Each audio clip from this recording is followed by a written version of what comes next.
నమస్కారం ఘంటారావానికి స్వాగతం. ముందుగా ప్రధానాంశాలు. ఇందూరులో పసుపు బోర్డు కార్యాలయాన్ని ప్రారంభించిన అమిత్ షా. రైతుల దశాబ్దాల కల నెరవేర్చామన్న కేంద్ర హోంమంత్రి.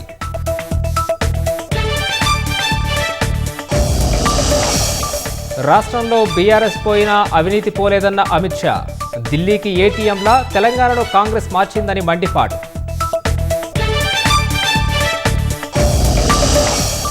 కేంద్రం నుంచి మరింత సహకారం కోరిన మంత్రి తుమ్మల. రైతుల కోసం 1,00,000 కోట్లకు పైగా ఖర్చు చేసినట్లు వెల్లడి.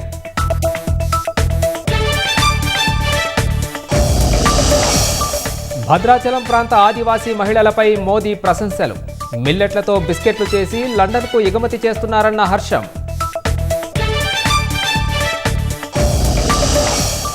ట్రాకోమా నుంచి భారత్ విముక్తి పొందిందన్న ప్రధాని.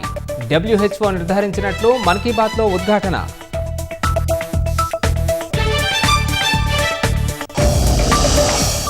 పూరీ రథయాత్ర తోపులాటలో 3 మృతి. ఒడిశా సీఎం దిగ్భ్రాంతి, నిర్లక్ష్యంపై విచారణకు ఆదేశం.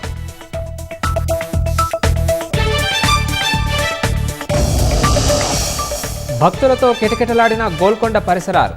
బెజవాడ దుర్గమ్మకు బంగారు బోనం సమర్పణ.